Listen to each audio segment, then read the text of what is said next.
जय माता दी भक्तों, आप सभी का मेरे YouTube चैनल पे बहुत बहुत स्वागत है।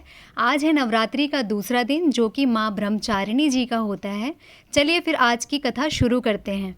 माँ ब्रह्मचारिणी की कथा हिंदू धर्म के विभिन्न पुराणों और ग्रंथों, विशेषकर देवी भागवत पुराण, शिव पुराण और कालिका पुराण में विस्तृत रूप से वर्णित है। यह कथा न केवल माँ पार्वती के पूर्व जन्मों की यात्रा को दर्शाती है, बल्कि यह भी बताती है कि कैसे एक नारी ने घोर तपस्या और अटल निष्ठा के बल पर महादेव शिव को पति रूप में प्राप्त किया।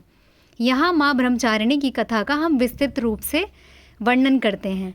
माँ ब्रह्मचारिणी की विस्तृत पौराणिक कथा। चलिए फिर शुरू करते हैं। माँ के पूर्व जन्म और ब्रह्मा का वरदान। एक बार देवताओं और असुरों के बीच लंबे समय तक युद्ध चला। असुरों का प्रभाव बढ़ता जा रहा था और देवता पराजित हो रहे थे। तब सभी देवता ब्रह्मा जी के पास गए और उन्होंने सहायता मांगी। ब्रह्मा जी ने कहा कि केवल शिव और शक्ति के पुनः एकत्र होने से यह संकट समाप्त हो सकता है।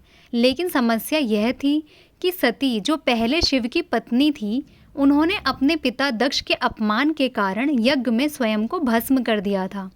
ब्रह्मा जी ने भविष्यवाणी की थी कि सती हिमालय और मैना के घर में पार्वती के रूप में पुनर्जन्म लेंगी और महादेव को फिर से पति रूप में प्राप्त करेंगी।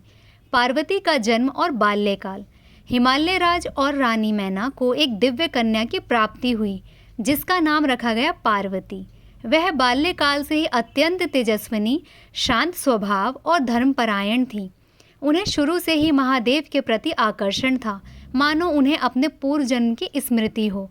एक दिन नारद मुनि पार्वती से मिलने आए और उन्होंने उनके हाथों की रेखाओं को देखकर कहा, तुम्हें भगवान शिव पति रूप में प्राप्त होंगे, लेकिन इसके लिए तुम्हें कठोर तप करना होगा। पार्वती ने यह सुनते ही तप का संकल्प ले लिया। माँ ब्रह्मचारिणी का घोर तप। पार्वती ने एकांत वन में जाकर कठोर तपस्या प्रारंभ की। प्रथम सहस्त्र वर्षों तक केवल फल फूल खाकर तप किया। फिर उन्होंने केवल बेलपत्र खाना शुरू किया। कुछ काल के बाद निर्जल तप किया, बिना अन्न और जल के। 3000 वर्षों तक वे एक पैर पर खड़े होकर तप करती रहीं। उनकी यह कठोर साधना इतनी प्रभावशाली थी कि तीनों लोकों में उनकी चर्चा होने लगी। उनका शरीर क्षीण हो गया, केश बिखर गए, लेकिन ध्यान शिव में अटल रहा। देवताओं ने उनके इस तप से प्रसन्न होकर उन्हें वर देने की इच्छा प्रकट की।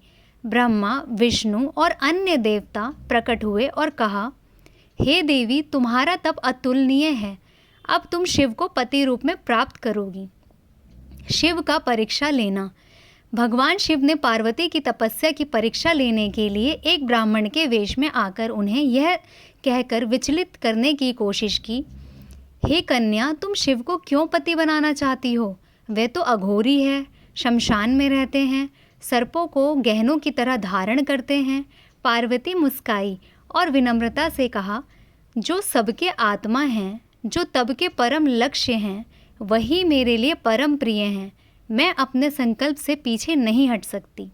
शिव प्रसन्न हो गए और पार्वती को दर्शन देकर कहा, हे देवी, अब तुम मेरी अर्धांगिनी बनोगी। इस प्रकार महादेव और पार्वती अतः ब्रह्मचारिणी जी का विवाह हुआ। माँ ब्रह्मचारिणी की पूजा का महत्व।